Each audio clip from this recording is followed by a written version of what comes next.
Vítima, herói ou vilão? Quem você tem representado? Qual papel você tem assumido ao longo da sua vida? Sobre isso eu quero falar com você hoje. Para alguns filósofos, grandes filósofos do passado, eles acreditavam que a vida humana, a vida na Terra, ela não passa de uma peça teatral.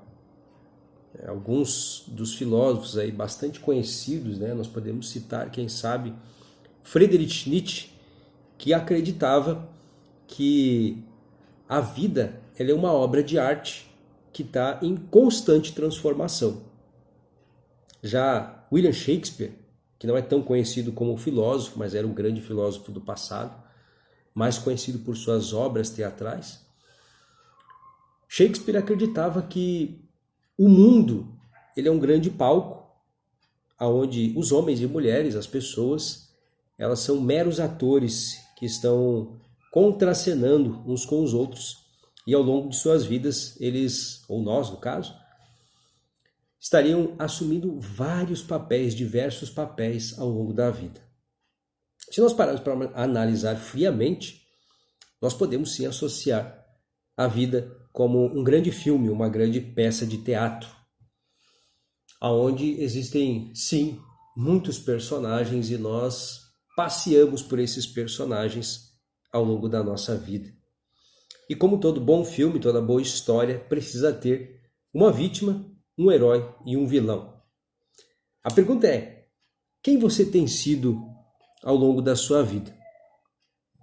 Quanto mais você dedica atenção a um desses personagens, vai determinar como a sua vida vai se desenrolar, como a sua vida vai se desenvolver, se você vai prosperar ou se você não vai prosperar, se você vai se desenvolver ou não vai se desenvolver.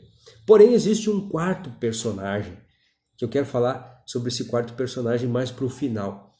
E é o personagem que eu acredito que tanto eu quanto você devemos dedicar muito mais tempo da nossa vida para que nós possamos sim nos desenvolver, crescer e prosperar naquilo que estivermos fazendo. Eu vou contar uma historinha para você, para que você possa entender um pouco como é que funciona essa questão dos personagens. Tá? Imagine um personagem, Imagine, vamos aqui colocar o nome de Joãozinho. Imagine que o Joãozinho está caminhando por uma rua, e enquanto ele caminha pela rua, ele olha para o chão e ele encontra uma pá. O Joãozinho pega aquela pá e ele começa a cavar. E ele se empolga cavando, e ele não para de cavar, e o tempo vai passando. E quando ele se dá conta, quando o Joãozinho percebe, o que acontece? Ele olha para cima e ele está dentro de um buraco. Há um grande buraco, um imenso buraco, aonde Joãozinho está dentro. Então ele olha para os lados e ele começa a ficar preocupado, porque ele não consegue ver saída daquele buraco. Ele olha para cima e ele vê que é muito alto. Ele está com a pá na mão, mas ele começa a ficar desesperado, ele começa a ficar preocupado, ele quer sair de lá e ele não consegue. Então ele começa a gritar, pedindo ajuda, pedindo socorro, alguém me ajuda. Até que de repente, alguém passa na rua. Vamos imaginar que esse alguém é você. Você está passando na rua, você é uma pessoa boa, gosta de ajudar as outras pessoas. Então, você será o herói desta história. Agora nós temos um herói, nós temos uma vítima que está dentro do buraco, que é o Joãozinho, e nós temos agora um herói, você que está passando e vai ajudar o Joãozinho. Então o Joãozinho está ali, grita para você, você olha para baixo e você começa a querer ajudar o Joãozinho. Você estava indo para o seu trabalho, veja só, pense bem, você estava indo para o seu trabalho, mas você parou para ajudar o Joãozinho. Aí você se suja um pouco, muita terra, você acaba se machucando um pouco ali para ajudar ele. Mas você consegue, você tira o Joãozinho do buraco. Tira ele do buraco e Joãozinho fica feliz, agradece você, porque você tirou ele do buraco, tirou ele daquela situação. Ele vai embora e você segue o seu caminho, vai para o trabalho. Quando chega no seu trabalho, feliz da vida, porque você ajudou, você fez a sua parte, você agora é um herói, você descobre que você foi demitido. Porque você demorou tempo demais ajudando o Joãozinho e você tinha coisas importantes que precisavam ser entregues naquele dia. Tinham compromissos que precisavam ser cumpridos e você, em função disso, fez com que a sua empresa perdesse muito dinheiro. Então você foi demitido por essa questão. Você fica bravo, chateado e você vai embora. Os dias passam, você está caminhando na rua novamente e você encontra um buraco. Um buraco. E uma voz lá dentro daquele buraco. Você chega perto para olhar, quem está lá? Era o Joãozinho. Joãozinho estava no buraco mais uma vez. Estava lá dentro do buraco com a sua pá. Ele guardou a pá e não resistiu e começou a usar a pá novamente. E agora o Joãozinho está dentro do buraco mais uma vez. E ele olha para você, oh, que legal que você apareceu. Você vai me ajudar? Aí você olha para o Joãozinho, você está bravo com o que aconteceu da outra vez. Aí você diz para ele assim, não. Quando você diz não para o Joãozinho, ele olha para você, ele fica bravo com você. Ele diz, você é mau, você só quer a minha desgraça, você não quer me ajudar, você é um vilão. Então, de herói, você vai para vilão agora da história e você começa a se sentir mal, porque ninguém quer ser o vilão da história. Você começa a ficar triste, chateado, porque ele começa a usar da psicologia contra você e você começa a se sentir mal. E agora? Meu Deus. Isso é uma realidade da nossa vida. Algumas pessoas, elas fazem sim, usam de estratégias de serem vítimas para obter vantagem sobre as outras. Mas isso é uma parcela muito pequena. Existem também, sim, as pessoas que de fato são vilãs, que são más, que querem empurrar a pessoa para dentro do buraco. Mas também uma parcela muito pequena. Em geral, as pessoas elas não são de fato vítimas e não são de fato vilãs e também não são de fato heróis. Mas as pessoas elas passeiam por esses papéis. O que acontece é que, de acordo com as crenças de cada um, eu não vou entrar no mérito dessa questão sobre crenças, mas de acordo com o conjunto de crenças, valores, com o que você viveu na sua vida, você vai tomar decisões. E conforme você toma algumas decisões, algumas coisas vão acontecer na sua vida. Você vai colher fruto disso, vai ter resultados. E às vezes você encontra, você está passando por um momento onde você é a vítima. E você utiliza-se dessa vitimização, da autocomiseração, vamos dizer assim, vitimização. Você obtém uma certa vantagem, você consegue resolver o seu problema. Com isso, o seu cérebro ele recebe uma pequena descarga, uma pequena dose de neurotransmissores, de hormônios da felicidade, da alegria, e você se sente bem com aquilo. E você não percebe, mas volta a reincidir em situações muito parecidas ao longo da vida, porque você obteve resultado naquilo. Tá? Na situação de herói também é muito parecido, porque a grande maioria das pessoas querem ser heróis por causa do sentimento, daquilo que elas sentem em relação a isso. A gente pode pensar assim, não, a melhor coisa é eu ser o herói, porque eu vou ajudar as pessoas e eu vou livrar as pessoas. Só que tem uma questão sobre ser o herói. A questão é a seguinte: quando você é o herói ele olha as pessoas de cima, né? O herói ele tende a acreditar que só ele pode dar jeito no mundo, que na cabeça do herói é só ele que pode fazer aquilo, é só ele que pode resolver aquele problema, é só ele que tem condições de desenvolver aquela tarefa. Na cabeça do herói, a empresa não vai funcionar se ele não estiver lá. Na cabeça do herói, as pessoas não vão conseguir dar conta de resolver as coisas se ele não botar a mão na massa. Então isso é um problema sério que atrasa a vida da pessoa. Então ela deixa de fazer as suas coisas, deixa de fazer aquilo que de fato era para ela fazer, para ela entregar, para ela prosperar, para as pessoas, enfim. E ela se doa para resolver o problema dos outros e a vida dela não prospera, não vai para frente porque ela está concentrada demais ajudando outras pessoas. Ah, Leonardo, então a gente não deve ajudar as pessoas, é isso? Não, não é isso. Mas você precisa ter discernimento, você precisa ter sabedoria para identificar quando uma pessoa de fato precisa de ajuda ou quando uma pessoa ela está passando por um processo de vitimização. Ela está sendo uma vítima. Eu gosto muito e não perco a oportunidade de treinar as pessoas que estão à minha volta. Esses dias aconteceu uma situação com o Emanuel, que é o nosso filho mais novo. O Emanuel, ele já sabe o comportamento, as palavras que eu falo, eu tenho uma visão das coisas e eu passo muito para ele. Então ele sabe que quando alguém não quer fazer alguma coisa, eu sempre digo assim, ó, quem não quer fazer, arruma uma desculpa. Quem quer, dá um jeito. Então quem quer fazer, sempre vai arrumar um jeito de fazer. E quem não quer fazer, sempre vai arrumar uma desculpa por não fazer. Então ele já sabe que eu falo assim. Então eu não lembro o que era agora, mas ele tinha que fazer alguma coisa, não sei se era da escola, agora eu não lembro. E ele queria fazer aquele troço, ou melhor, ele não queria fazer, né?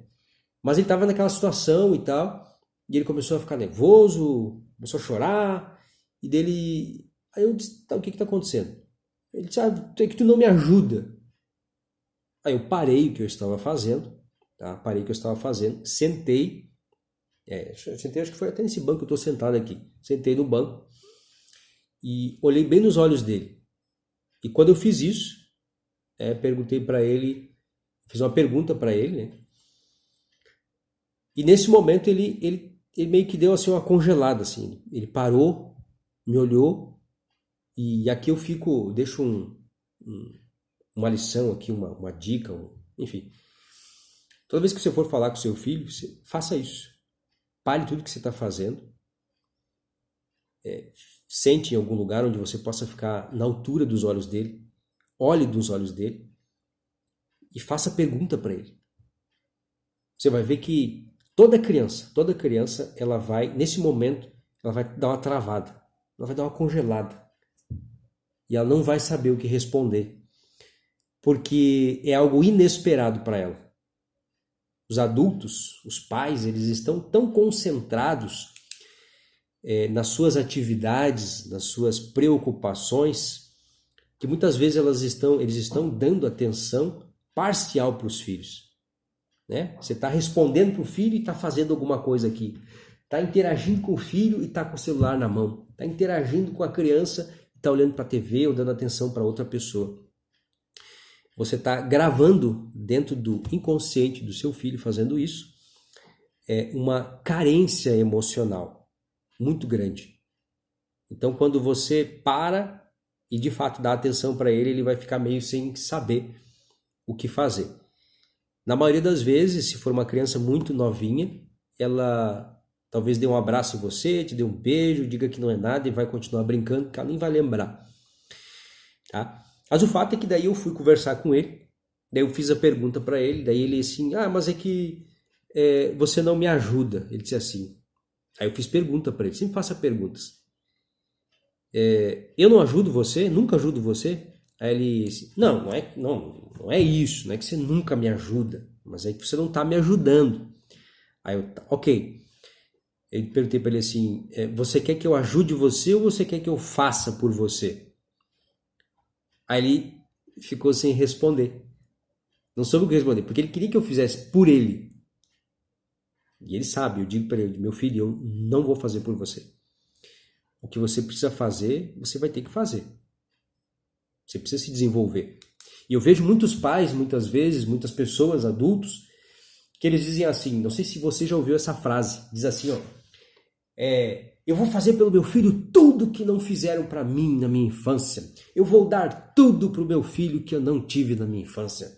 Eu vou suprir todas as necessidades do meu filho porque eu não tive lá na minha infância. Comigo foi diferente. Você já viu essas frases? Já viu alguma dessas frases alguma vez? Você já falou alguma dessas frases alguma vez? Entenda o seguinte, primeira coisa você precisa gravar na sua mente. O que aconteceu com você no seu passado não aconteceu com você, aconteceu para você. Foi para fazer com que você se tornasse a pessoa que você é hoje, a pessoa forte, a pessoa resiliente que você é. Foi para amadurecer você, tá? Foram essas situações que você viveu no passado que fez com que você desenvolvesse uma musculatura emocional para ser quem você é hoje. E quando você começa a tirar essas situações da vida dos seus filhos, você está tirando músculos emocionais dos seus filhos. Então eles vão se tornar adultos que não sabem resolver problemas. Tá? Então eu deixo muito claro para ele, meu filho, eu amo você, meu amor é incondicional, eu não vou jamais deixar mal de você, mas os seus problemas é você que vai resolver. Você sempre vai resolver os seus problemas. Eu posso estar do seu lado, vou acompanhar você, não vou me afastar, eu vou segurar a sua mão, mas quem vai resolver é você. Sempre. Tá? Você precisa se desenvolver isso. Eu vou muitas vezes ser duro com você para que a vida não seja dura com você. Eu deixo muito claro para ele. Porque a vida, ela é dura. A vida bate forte. Ah, Leonardo, não é bem assim. Eu espero coisas boas da vida. Não fique esperando coisas boas da vida. Ah, você está sendo pessimista. Quem me conhece sabe que eu não sou nem um pouquinho pessimista. Eu sou realista. A vida, ela entrega coisas duras para você, porque existe um processo natural de seleção, aonde os fortes, aqueles que se adaptam, são os que permanecem. Certo? Então a vida sempre vai entregar coisa dura para você, sempre vai entregar coisa difícil para você que você se desenvolva, para que você desenvolva musculatura. Tá? E quando você tira isso dos seus filhos, você está fazendo com que ele tenha uma atrofia emocional. Então não faça isso. Deixe ele se desenvolver. Então ele diz assim, aí eu disse para ele assim, tá, você quer ajuda então? Então eu vou ajudar você. Eu vou te dar essa ajuda. Vamos lá então. Passo 1, faça tal coisa. Passo 2, faça tal coisa. Passo 3, faça tal coisa. E passo 4, faça tal coisa e você vai ter o seu resultado. Aí ele ficou me olhando assim, aí deu uma risada, tá bom. Aí virou as costas e foi fazer. Aí ele fez, daqui a pouquinho volta ele todo sorridente, feliz que conseguiu fazer o que era. Muitas vezes as pessoas à sua volta, seus filhos, seus colaboradores, as pessoas que estão com você, não é que elas não têm habilidade ou capacidade, é só porque elas não têm uma direção. Se você der uma direção, um passo a passo, elas vão fazer o que precisa ser feito. Simples assim. Tá? As pessoas, os indivíduos, todos nós somos diferentes, pensamos de formas diferentes. Não caia nessa que todo mundo é igual, porque não, nós somos diferentes. Nós somos indivíduos únicos e exclusivos. Não existe nenhum outro igual a você. Não há ninguém que pense como você, que haja como você, porque o seu conjunto de crença, de valores, tudo aquilo que você viveu, ninguém viveu, ninguém experienciou aquilo que você viveu na sua vida, tá? Então, voltando à questão de ser vítima, herói ou vilão, tá? Eu gostaria que você buscasse na sua vida ser o quarto tipo, que é o personagem que é protagonista, que assume o protagonismo da sua vida, ou aquele que usa a caneta para escrever a sua história. Sempre escreva a sua história. Não entregue a caneta da história da sua vida para outra pessoa, para que outra pessoa escreva a sua vida. Assuma a responsabilidade de escrever a sua história. Tá certo? Que você possa refletir sobre esse vídeo, que você possa deixar o seu comentário, o que você acha, o que não acha, se você pode contribuir com isso aí, se eu esqueci de alguma coisa, de ter falado alguma coisa aí, você deixa aqui embaixo aí em qual você mais tem se concentrado. Vítima, herói, vilão ou protagonista? Quem você tem sido na sua vida? Tá? Pode deixar um comentário aí. E até o próximo vídeo aí. A gente se encontra junto. Tá legal? Reflita sobre isso. Que você possa ter um dia aí maravilhoso.